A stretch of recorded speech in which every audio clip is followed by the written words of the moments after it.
Thank you for listening to the BJJBrick Podcast. We'll be bringing you Brazilian Jiu-Jitsu and good times. We hope to flatten your Jiu-Jitsu learning curve, help you get the most out of your grappling ability, and meet your goals both on and off the mat. Welcome back, my friends, to the BJJBrick Podcast. You've got the dynamic duo coming at you today. That would be Byron Jabbar and Joe Thomas. Gary is coaching a basketball game right now, and so Byron and I are taking it. This week, we've got Josh Myers on the show. Josh has been to both BJJBrick events. He's a cancer survivor and a hardcore Jiu-Jitsu practitioner, so it's great to have him on the show. Josh, thanks for taking time to be on here with us. Byron, how you doing today? Hey, I'm doing great. We're missing Gary. As hard of a time as we give each other, it sure is nice when all three of us can show up and be here together. But hey, we try to be as consistent as we can with this, and some weeks it just turns out that one of us can't always make it at the same times. And it's good to have you here, Joe. And super excited to get Josh on the phone here. One of those guys that you meet, and man, this guy's got an interesting story. Great story about Jiu-Jitsu and how it affected his life. He's got a great outlook on life, and happy to bring his story to you guys. This could be anybody. This could be anybody you roll with, just a fellow training partner, working a job, doing this as a side thing for fun, having a great time, and he credits it with saving his life. So that's pretty neat. But we'll bring that to you in a little bit. I am excited to hear, Joe's got an off-the-mat lesson. So we're doing this one-man short. Joe's got his hands full.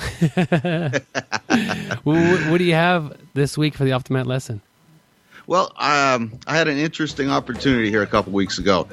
I'll start at the beginning of the story. So when my son was in 5th, 6th grade, and his name's Ivan, he met a guy named Todd, who was a grade ahead of him, and they became best friends, and they did the Air Force Junior ROTC together in high school. And when Todd graduated, he joined the Army.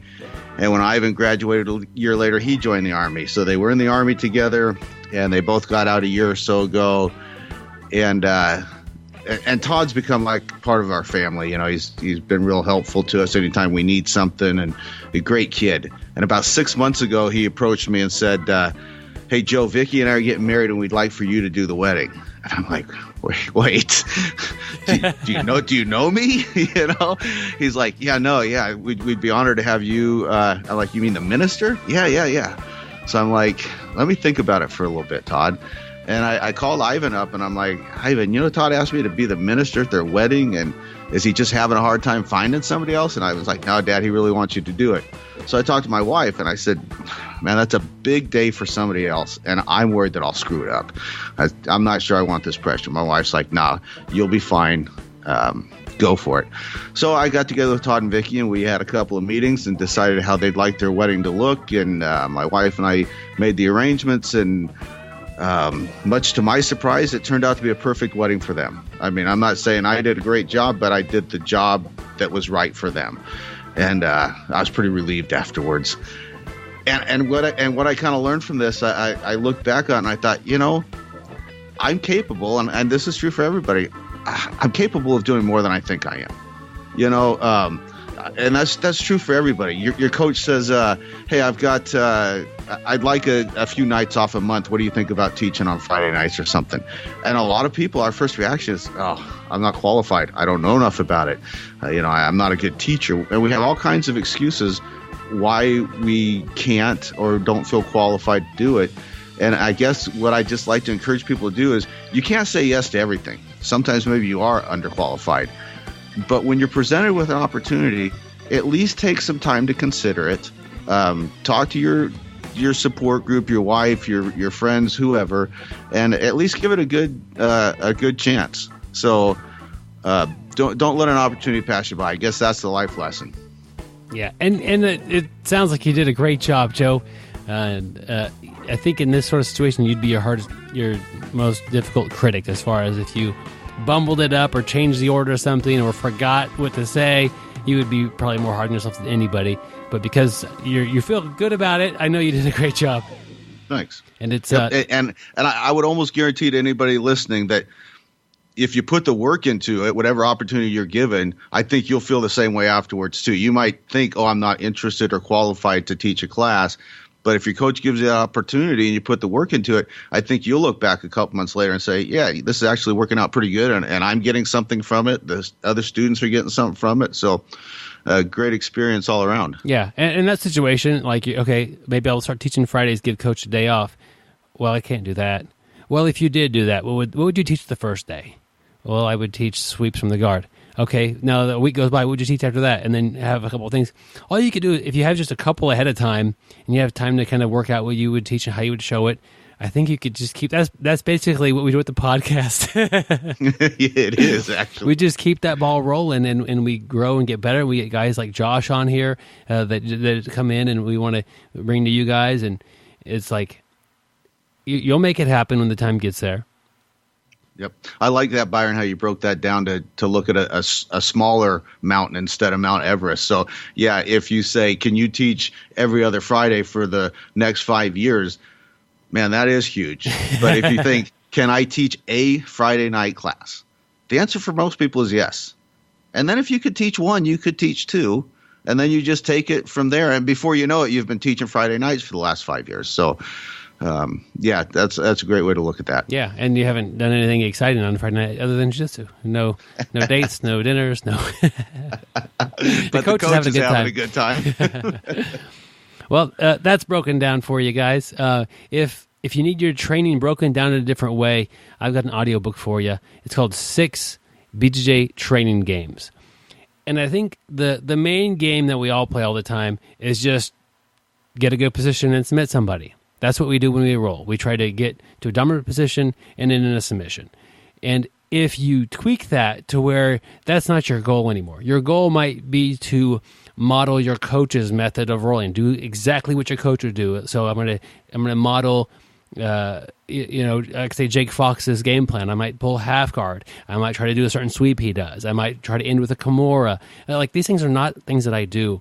But the good thing is, I've got a guy who's very qualified to help me along that way right next to me. So if I'm running into problems with that person's game, I could, hey, coach, what am I doing wrong here? Well, I've done that wrong. It was 2 years ago when people started doing that to me. So hey, here's the solution to that problem.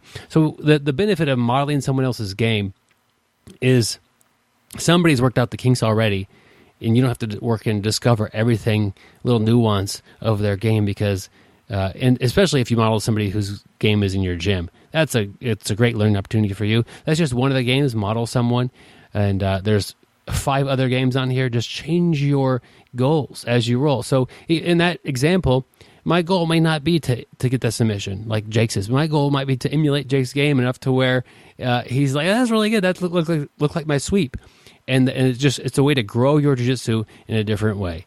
And it's $5.99. It's much like a podcast. It's an audio file. It's a little over an hour long. And the money goes and helps support the show. There'll be a link in the show notes. It's called 6 BJJ Training Games. I'll be happy to see you there. I'll be telling you about these games.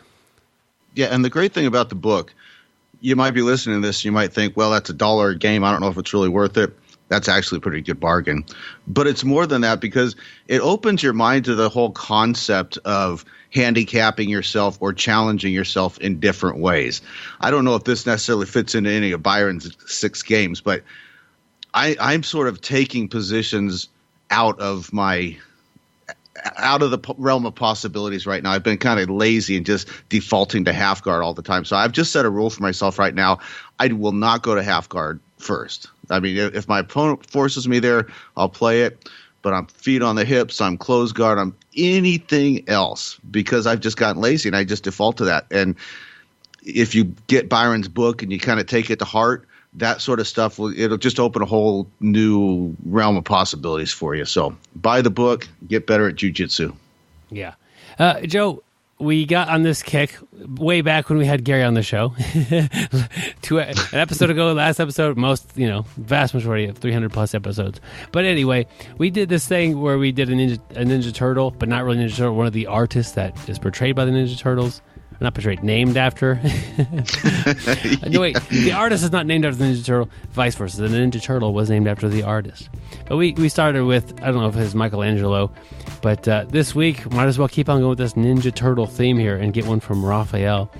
and or Raphael. I think it's Raphael. It depends. Is he from Brazil? I think he's from the sewers of I don't know, New York area. Okay. So with this quote, it's a bit more intense than I was anticipating getting, because I don't know. I'm just looking for the Ninja Turtle names and then a quote. But here we go. Time is a vindictive bandit to steal the beauty of our former selves. We are left with the sagging, rippled flesh and burning gums with empty sockets. That was Raphael. And man, you sent that out to us. And I'm like, wow, that's almost a little bit dark. So it is kind of dark, but time has an effect on everybody, and you need to realize that. I think in order to have that long-term jiu-jitsu journey, you could go from 20 to 30 and play the same game and not really worry about playing an older style of grappling. You can go to 35, you can go to 40. I don't know what your number is, but eventually you're going to have to say, you know what, I'm not going to do this anymore, because I think that's going to be injury prone for me. Maybe I don't have the athletic ability that I once had to pull off a certain technique.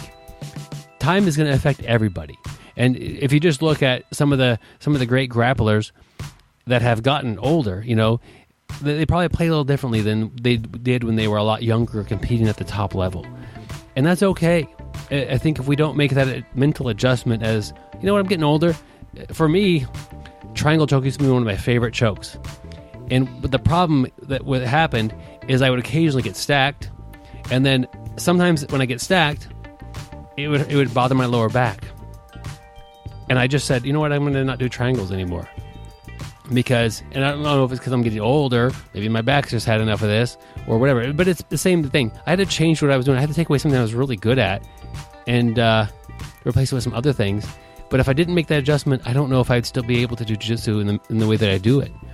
I've since tried to bring it back a little bit. I realized that I'm one of my wife's biggest or most common training partners, and I would never triangle her. And so when I would do it, it would be like, what is going on here? Like, okay, she needs to be exposed to more triangle chokes. So I've started bringing back a few triangle chokes to her and a few other training partners that I feel pretty comfortable with, that won't just smash me as they escape. But it's still a very limited amount of triangles that I'm doing on the mats.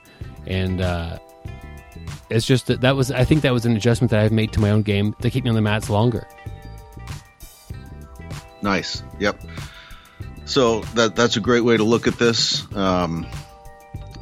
When you first sent this to us, we don't always have the privilege or the opportunity to look at a quote for a week in advance, but Byron actually floated this one by us last week, and I felt challenged to try and find something positive or uplifting about it and relate it to jiu-jitsu. And I finally kind of came away with taking the quote as a challenge, that time is a vindictive bandit, and it's doing all that it can to beat you.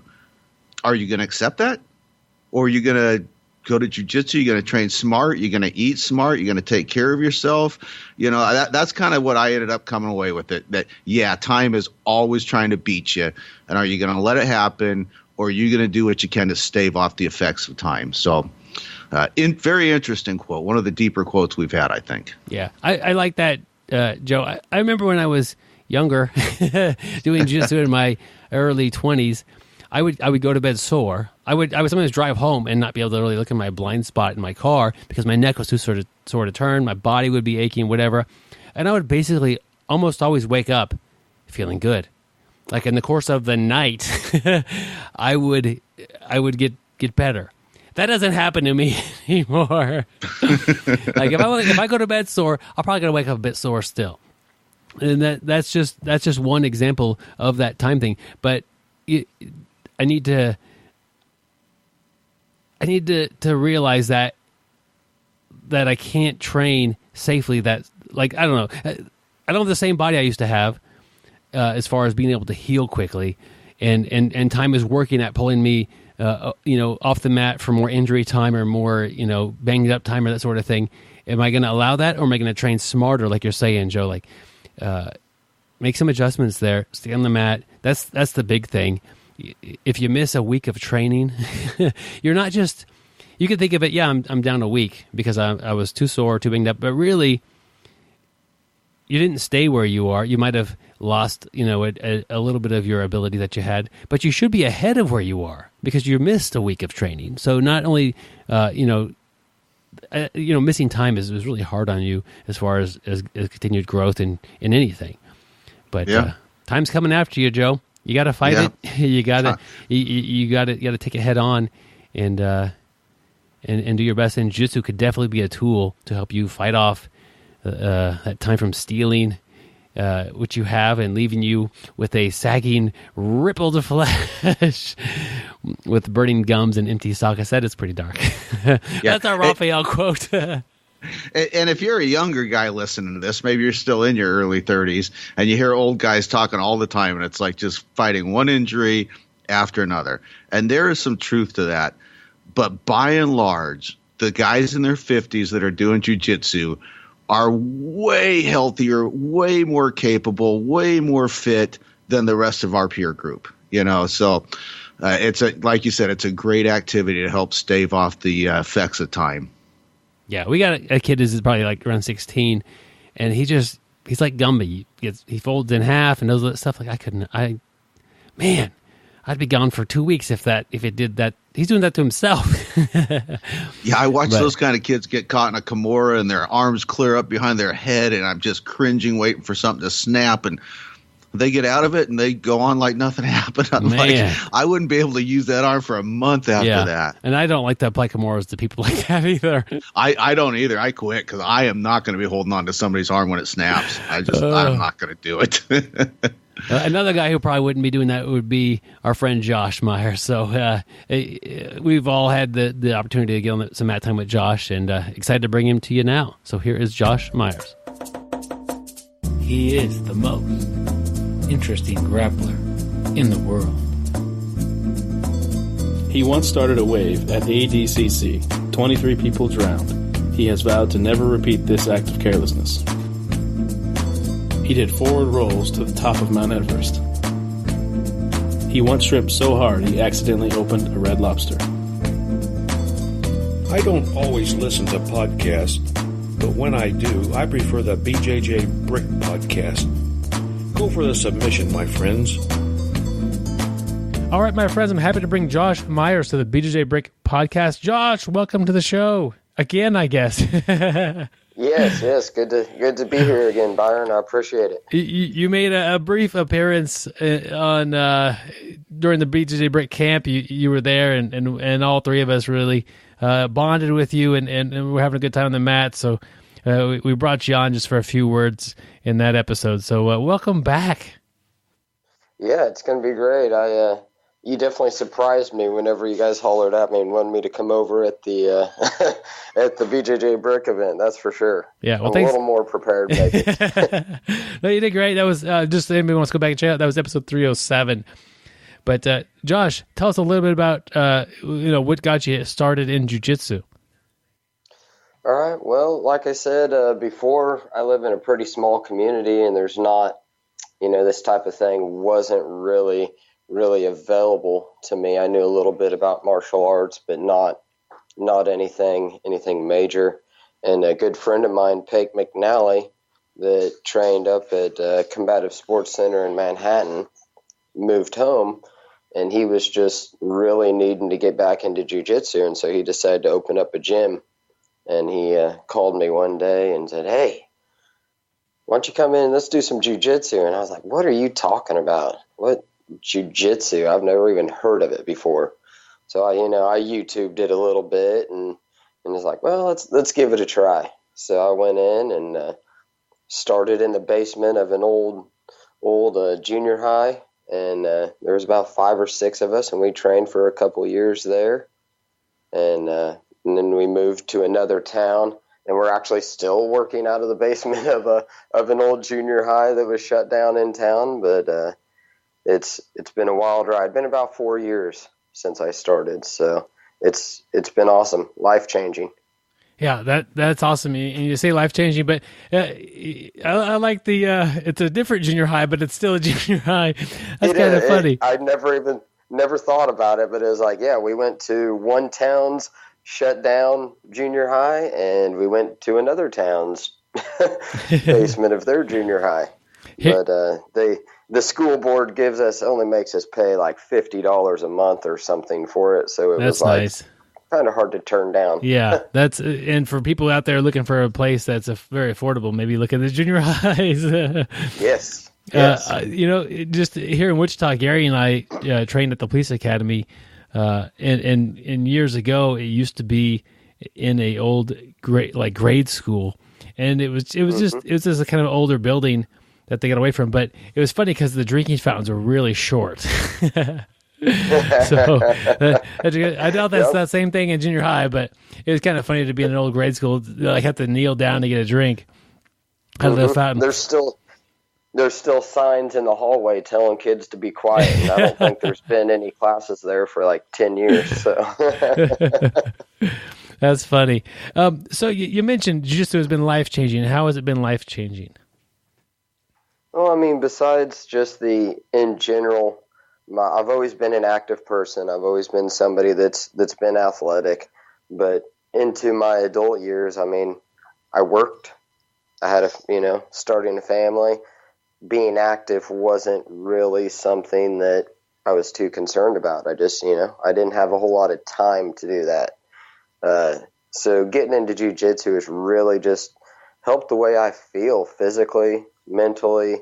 I mean, there's so many benefits to it that I have found that there's probably not many people that I meet at this point that I don't say, you should try Brazilian Jiu-Jitsu. I think, it'd be good for you, because I really do believe there's something it could help for just about everybody out there.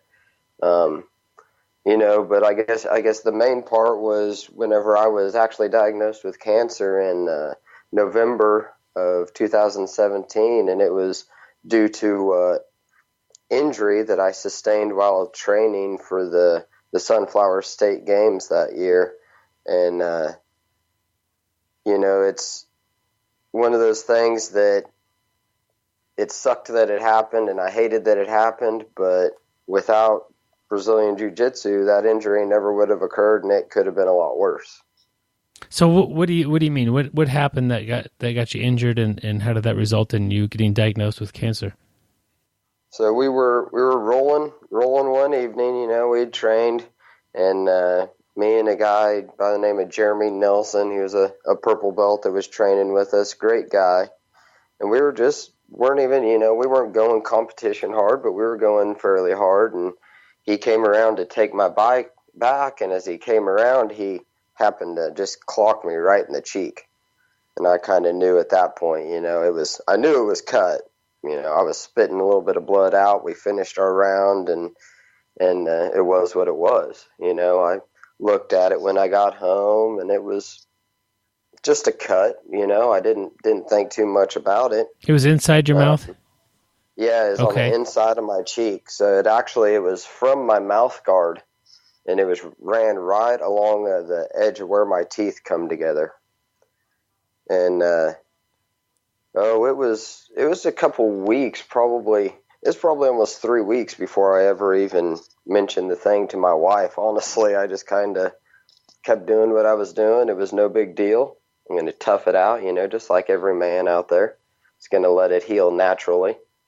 And about into September or so, it was time to get the thing checked out. It was getting pretty bad. It was swollen. It wouldn't heal. It hurt to eat, things like that. So it was. I went into the doctor.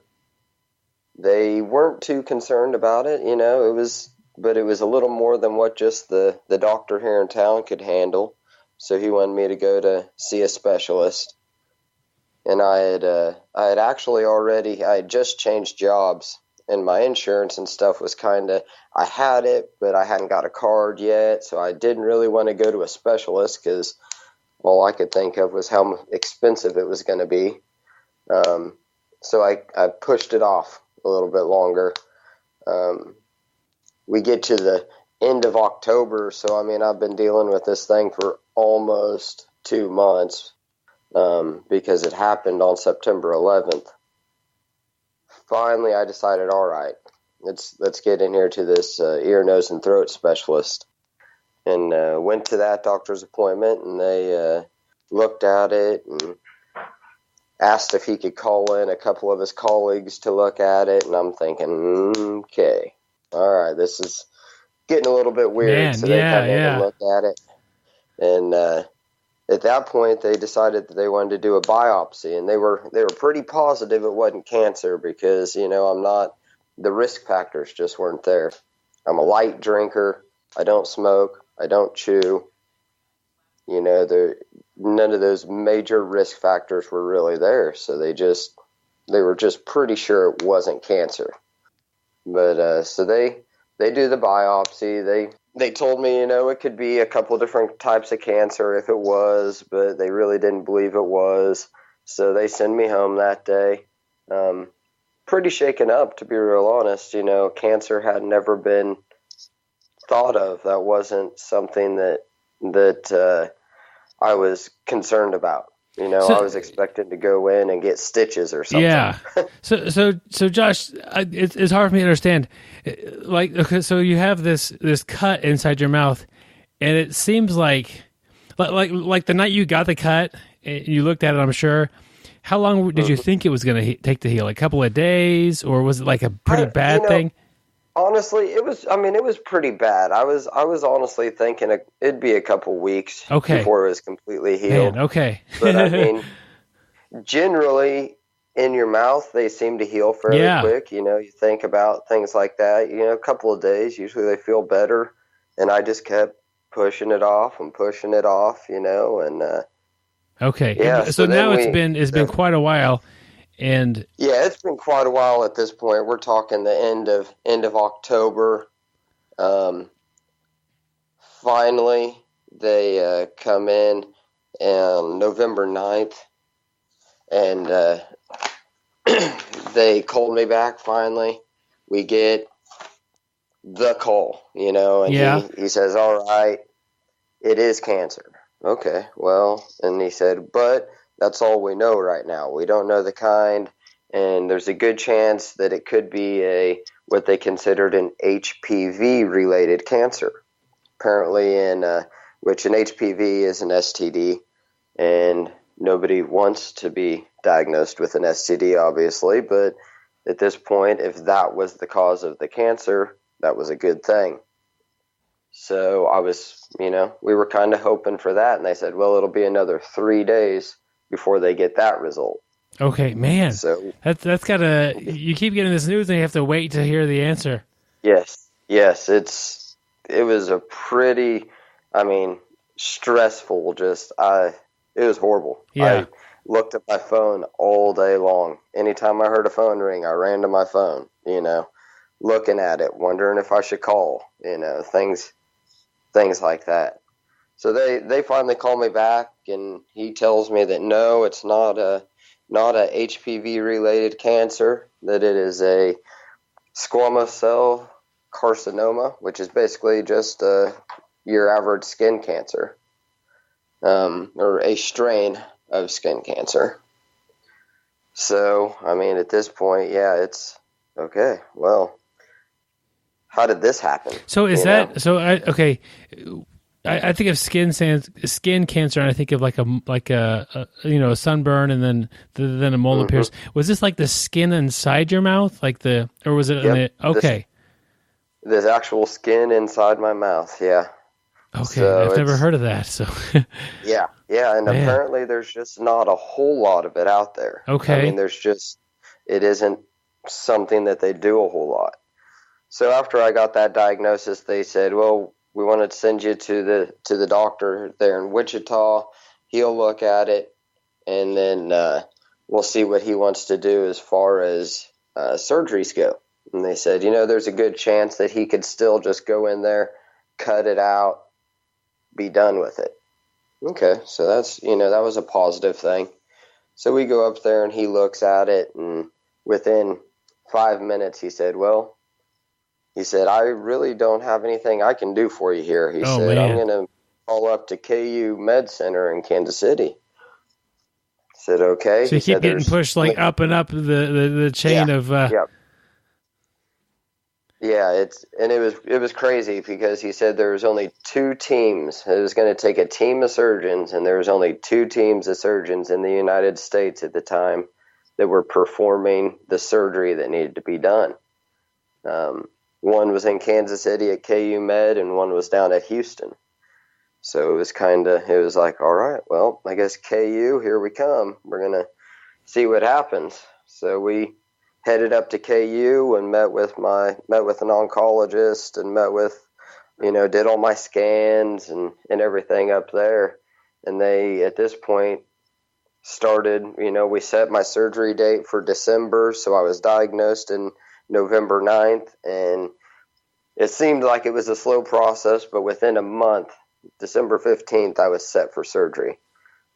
They kind of came through and they told us what they were going to do, cut it out, and they were going to have to do a skin graft on the inside. And didn't seem like, it seemed like a big deal, but it didn't seem extreme. It didn't, they didn't seem like it was that big of a deal. So they're cutting out a section of skin, and then they graft. Where do they graft this other skin from?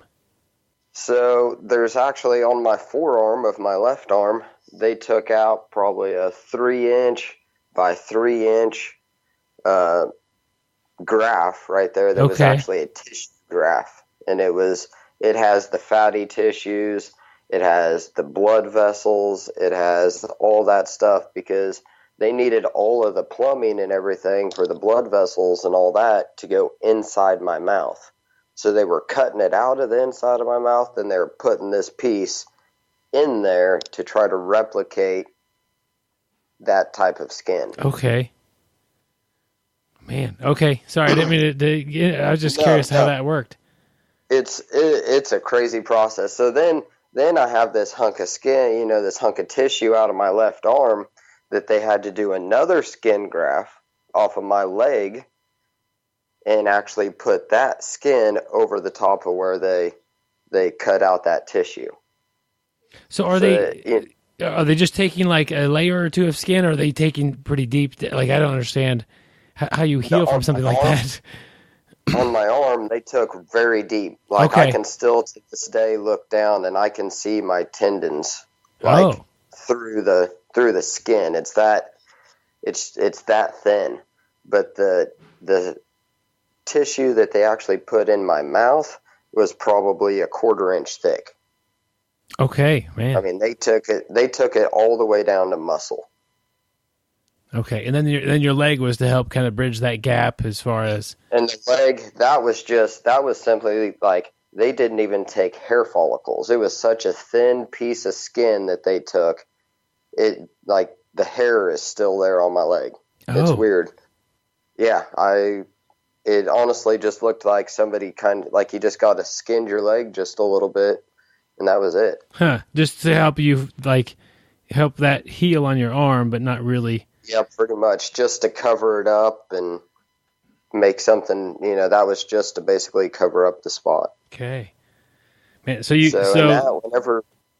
Whenever they did that, they put my arm in a cast in the hospital. So I didn't know what was under there. I had a cast on my arm, and whenever they finally pulled it off on the last day, it was like I had 14 inches of staples coming up my arm, and it was wild, pretty crazy. So you got the graft. Was that the kind of conclusion of it, or was there more to go from there? No, there was definitely more. We got that done. I was in the hospital for 7 days. I'm trying to think. It would have been December 22nd. We were finally able to come home, and it was, I had a feeding tube the entire time I was there. I had a breathing tube up until the last day or last 2 days I was there, a trach. It was pretty surreal to go through that stuff. I'd never had anything done that I had to have that kind of that medical assistance, But yeah, so we get out, everything, they got the cancer out with clean margins. and we're very successful with that. They tell me at this point there's a chance I could have to do chemo, but most likely just radiation. So that's where we started with radiation after I healed up a little bit. So did you call your grappling buddies and like, hey, that it wouldn't heal, and guess what? I've got cancer. Mm-hmm. How'd that go? Yeah, I called. Well, like I said, Pake's one of my best friends, and so he was one of the first guys I called with the deal. And actually, I don't think the night I got diagnosed I went in, but it was like the next night I went in to go train, and I trained all the way up until about 2 weeks before I went in for surgery. I mean, I stuck with it. My theory at that point was, can't get any worse. Cancer's cancer. I'm not, you know what I mean? I'm going to keep training. It kept me feeling normal. It kept things just kind of level. Had a place to leave a little bit of aggression that I had built up. Yeah, man. So did the doctors say anything about it as far as if you didn't find this? I'm guessing you got cut in your mouth because there was some cancerous cells there, and it was a weaker area, right?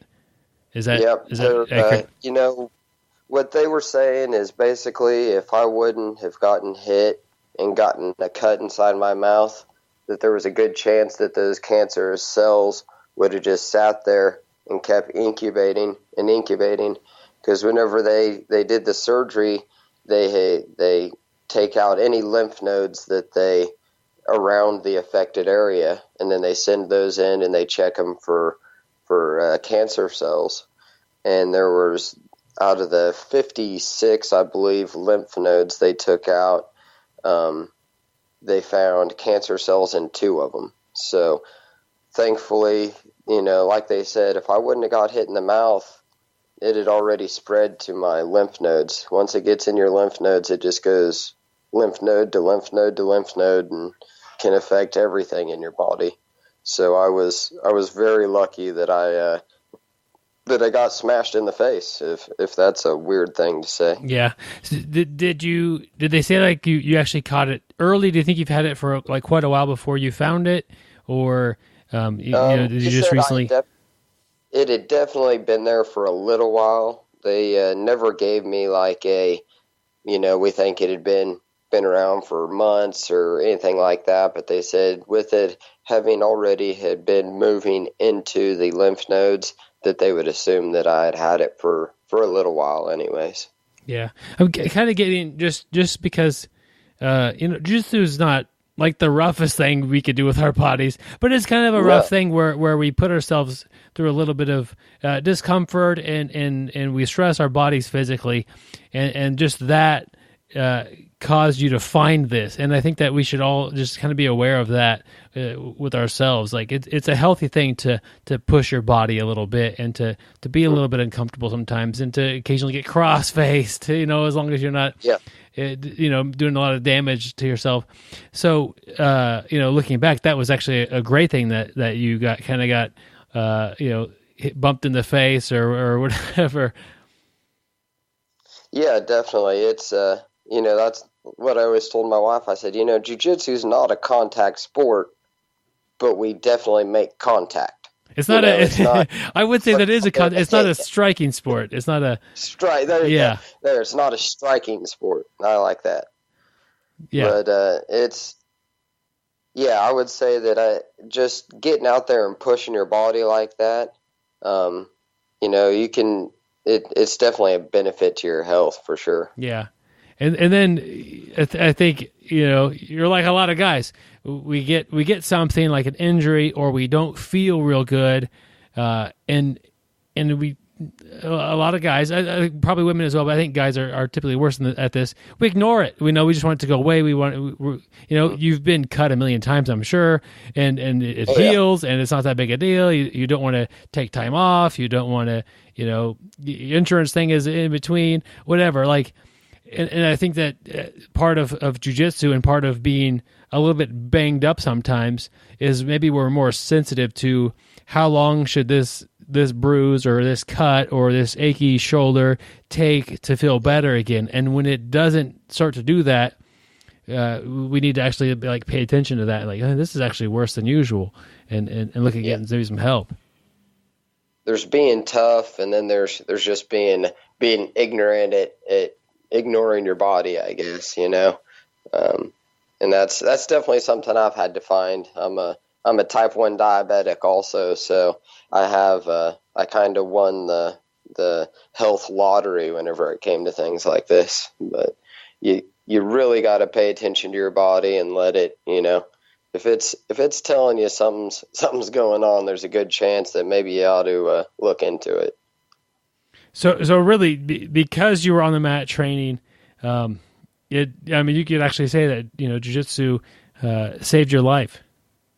Oh, I heard you talking about that. Definitely. Yeah, I definitely feel like Jiu-Jitsu saved my life. There's a lot of people saying that out there, and I mean, somebody could mean a lot of different things by it. It could mentally save your life. It could have physically saved your life, like me. You know, if I wouldn't have been out there doing what I wanted to, doing what I like to do, and taking chances out there on the mat, I wouldn't have got struck, and I never would have, you know, I would have figured it out that I had cancer eventually, but there's a good chance it would have been, you know, way farther along, and things could have been way more serious than they were.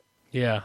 And you mentioned there are a number of ways Jiu-Jitsu could save your life, and I think probably the most common is just overall fitness. You drop the weight that I mean, you're a fit guy, but a lot of people come in and they drop that 30 pounds and they maintain that because they maintain Jiu-Jitsu, and that's a simple way. It may not save it, you know, versus today or tomorrow, but it definitely extends it, and then also quality of life also goes up.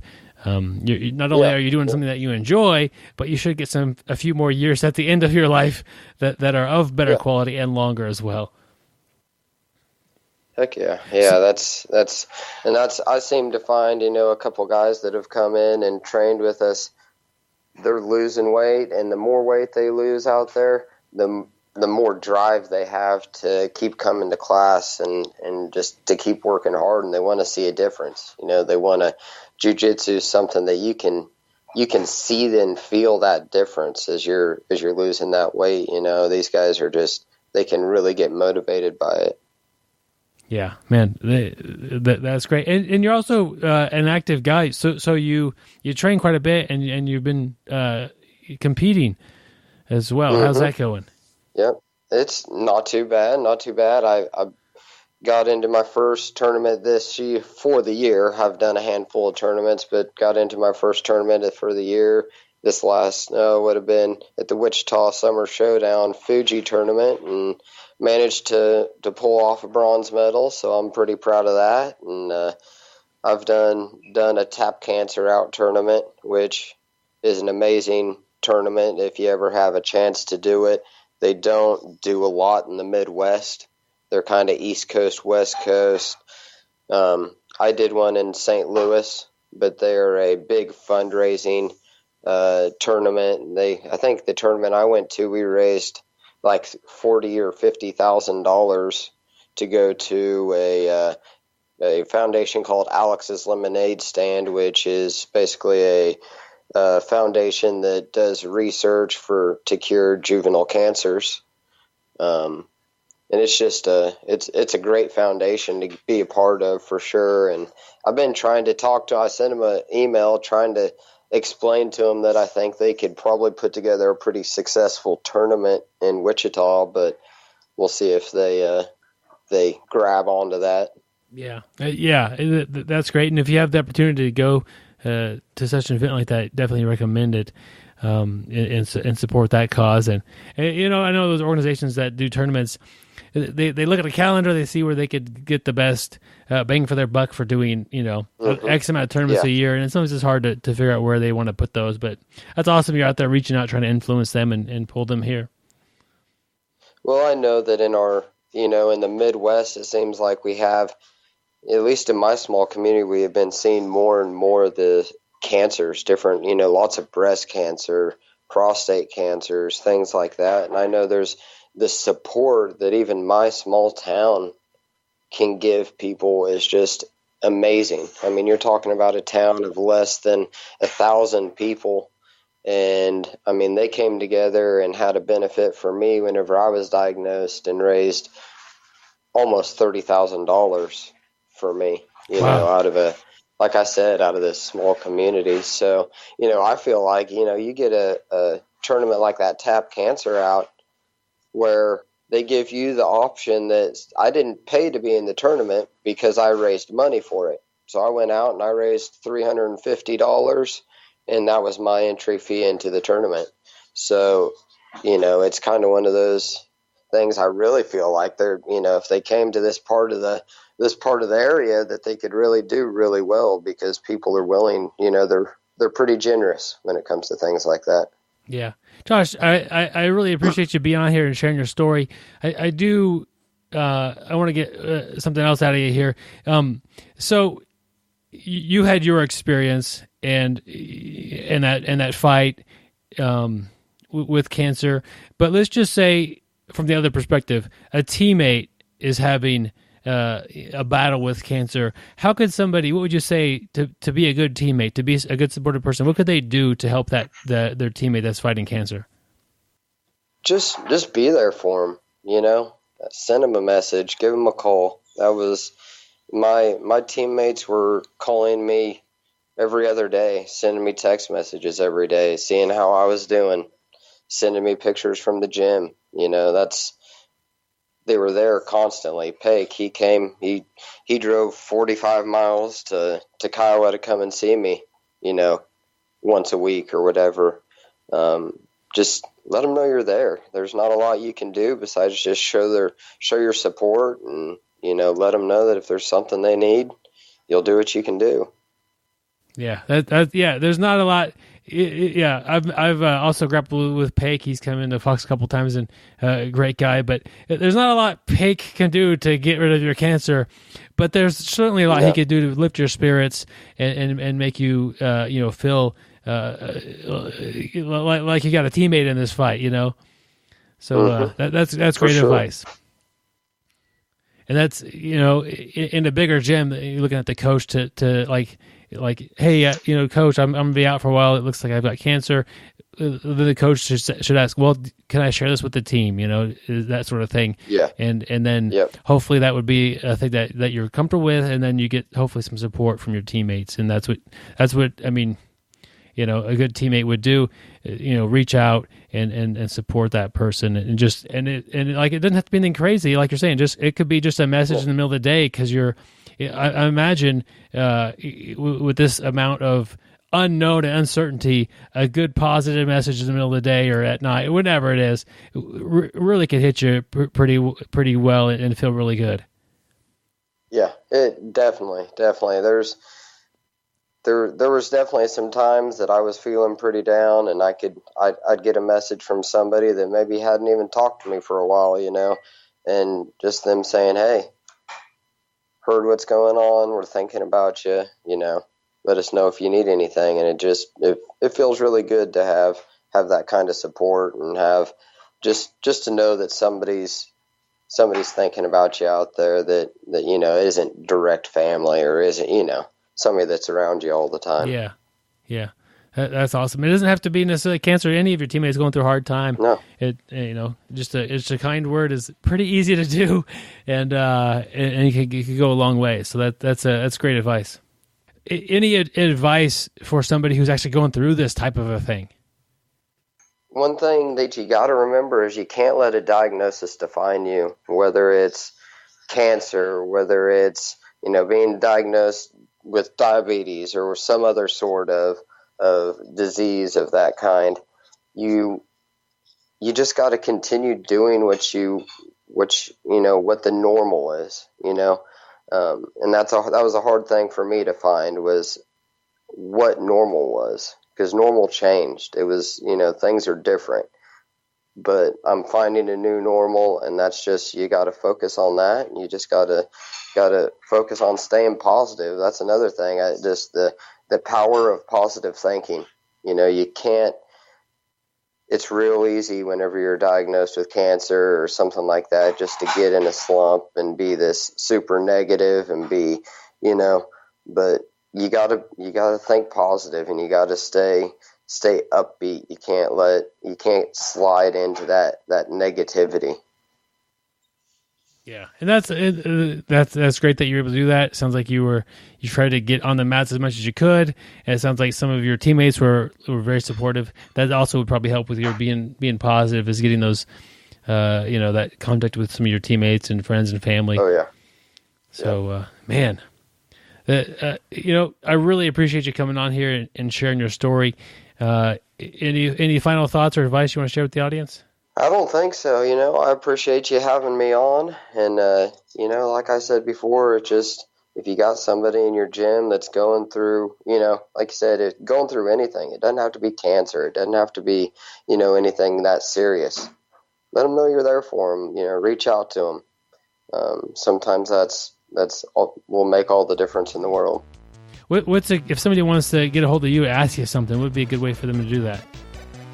I'm on Facebook, and I'm also, you could email me at joshmyers2020@gmail.com. All right. Well, thanks, man. I appreciate you. It was good seeing you at the BJJBrick camp twice in a row. You're welcome to come here anytime. Send me a message if you're coming into town to train, and I'll try to get there with you. But you're always welcome at Fox, man. Cool. Sounds good, man. I appreciate you having me on. All right. I appreciate you jumping on here with me. Man, I want to thank Josh for hopping on the show, sharing his story. And it's great to have met somebody like him. He came to the BJJBrick camps, both of them so far. And it's great to meet him and share a story with you guys. It's a local story. There's probably some other stories, maybe at a gym, that you're training at that's similar. But really, I was impressed with his story and how really just kind of being involved in a rough activity caused a cut basically inside of his mouth that wouldn't heal. And he had to go get it looked at. Which you have cancer, and this really kind of brought this to the surface.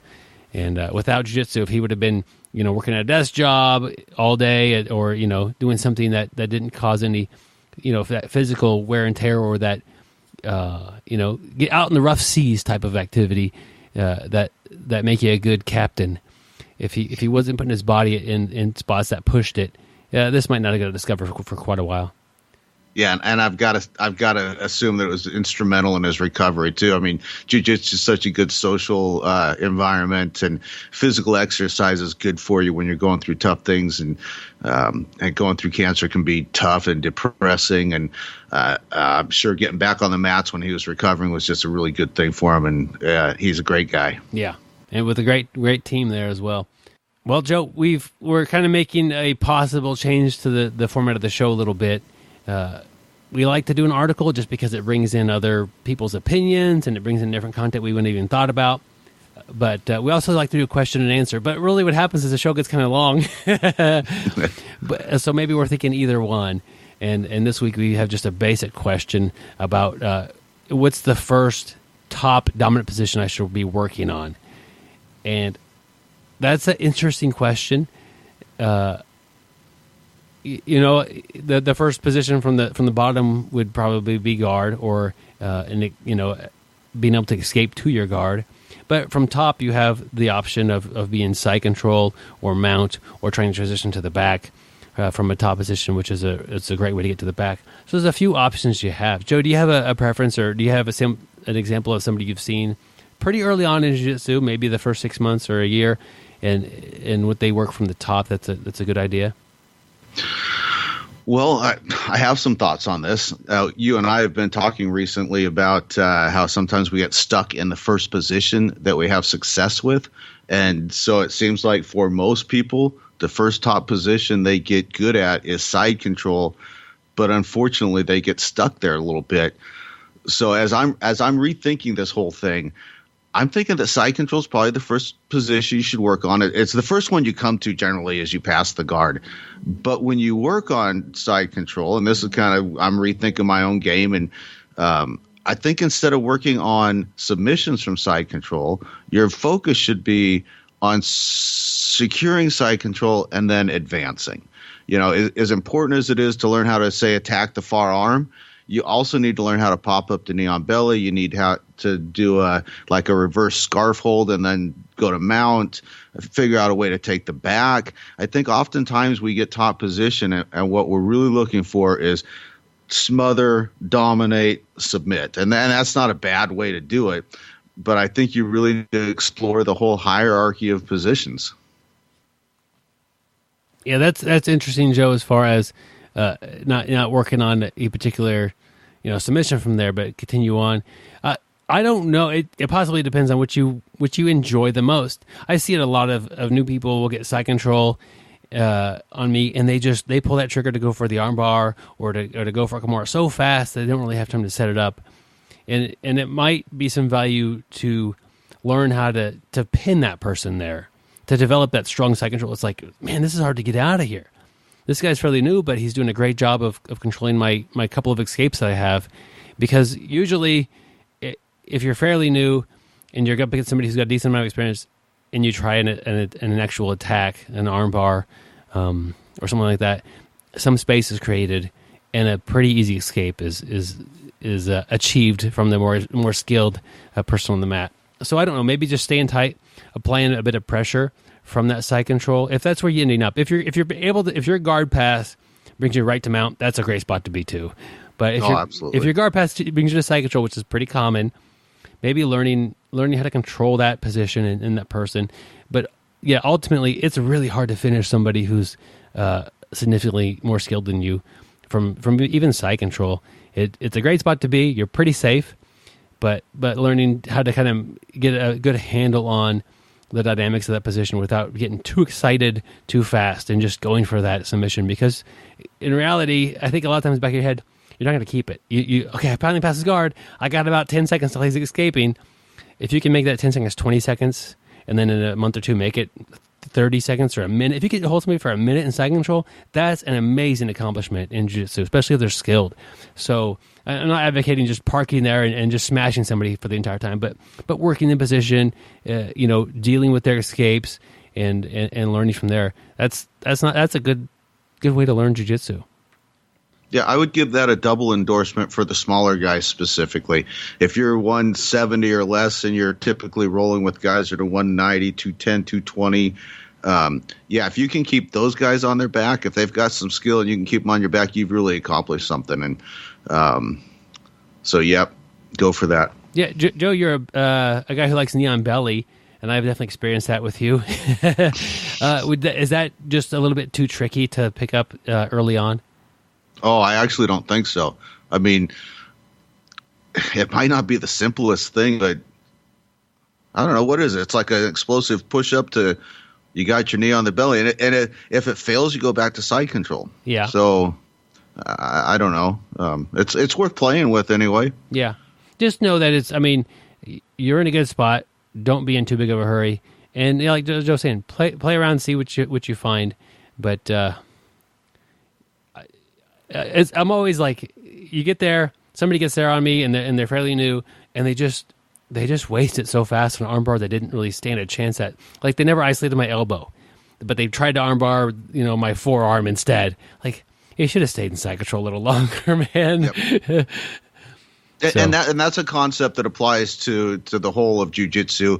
It's lazy. I hate to even admit it, but for guys less experienced than me, when they get the mount, I almost just want to give them an arm bar because they rush it, they swing into it so fast, and I just end up on top, So, whether it's side control, whether it's mount, really concentrate on securing the position and having good fundamentals, and then the submission will come. Yeah, and the more strong your position is, the more desperate Joe's going to give you that arm. The more he's like, man, just get off of me, do something, yeah. and you get a better shot at it than if they feel safe and secure and like, well, he's going to go for something, or this isn't that tight of a position, I'm going to get out of my own accord. Make them feel like there's no way out other than something bad happening, or you get a chance at something at a good attack. But interesting idea. I think you can apply this to many parts of your game. I want to give a quick shout out to a few of our Patreon supporters. David, Mindy, and Mark have been 3 loyal supporters for quite a while. Had the chance to meet Mindy. And I've talked with David quite a bit online. And Mark, I know you're out there listening to the show. So thank you, guys, for the support on Patreon. Now, what David, Mindy, and Mark have is a 5-inch BjjBrick gi patch. They have the throwback style patch with just Gary and myself on there. But we've got a new patch, so there's never been really a better time to get on Patreon and support us, because the appreciation package I mail out has 2 gi patches, both 5 inches. The new one it's a beautiful patch. It looked good on any gi. It's got a lot of great details to it, and it's got all 3 of your amigos on there, choking each other and foot locking and microphone cord choke and everything. It's all there, guys. But and the bright side, Byron, is if you're a Patreon supporter and you've got the new gi patch and you decide sometime down the road that you don't want to support the show anymore, maybe Gary pisses you off or something. Yeah. And people say, "What's with that gi patch?" You can always just tell them it's the Three Stooges, and they'll believe it. 3 ugly guys on a gi patch. Kind of a cartoon look to it there. Yeah, that's a good point, Joe. I never thought about that being an issue. But well, you know how Gary is. I mean, he's bound to make people upset. I'll tell you what, he's not officiating weddings, that's for sure. No. But, so I did want to say, David, Mindy, and Mark, and anybody who's been already a supporter of the show, they haven't got the new patch. And I want you guys to get it if you want that patch. Send me a message at bjjbrick@gmail.com and just let me know your current address and say, hey, I'm a current Patreon supporter. I'd like the new patch. And I will get it in the mail as quick as I can and send you that token of your continued support. So the new people get both, and I throw a sticker in there as well. The new people get both, but if you've been supporting, I definitely don't want to shortchange you. So I wanted to give you that new patch, guys. So just let me know where you're at, and I'll send it on its way. Anywhere, all of our Patreon supporters, we got people all over the globe. And the good thing is the postal system works globally. It's pretty easy. Pretty easy. So next week, my friends, we have a topic episode. And I guess we've kind of covered this a little bit today, which will make Gary a little behind the game, per usual. But anyway, next week's topic I think will be very valuable. We'll talk about learning from your rolling. So we all know when you're learning techniques, you're learning Jiu-Jitsu and trying to incorporate things into your game. When you're watching videos, you're trying to learn some Jiu-Jitsu. But when you're rolling, I also want you to be learning as much as you can. And we're going to share some tips and some wisdom, what little we have in that category. But it's very valuable to make your rolling time not just a time to battle and to spar, but make it a time for education and learning as well. Because I think that's a huge a change in your training, is to make your rolling time educational. It's like learning Jiu-Jitsu at a super efficient rate, if you could do that. Yep. Hey, for the listeners, all of the content that you've heard on this podcast is pretty much as we recorded it. Me and Byron got on, we went through it. We've only been on the phone for about 30 minutes. When Gary's part of the show, oh my God, it takes an hour and 20 minutes. He refers to Jiu-Jitsu as karate sometimes. He can't remember the name of the guest. He tells inappropriate jokes. Byron's got to spend 6 hours editing. So I'm not saying, I'm just saying. So this has flown by. And I've had to edit out a doorbell sound. That's about it, Joe. But yeah, no, we miss Gary. It'll be good to have him back next week. Yeah, if I don't cut out 1 or 2 dirty jokes. So we have some humor that's on the edge. Obviously, we're not throwing out 1,000 F-bombs every show. You guys, by this time of the show, you know what to expect. But our goal is, if there's kids in the car and you want to tell kind of a inappropriate topic or whatever, if it would go over the head of most children, I think that's kind of what we're going for. I did not know that. I think I hit that goal automatic just because I'm not a very good joke teller. I mean, Gary talked about his lethal weapon being a bit ineffective as he's gotten. Because it's a snub nose. There you go. But those are the jokes that we get to keep from Gary. If you ever get to meet him in person, they get a bit worse.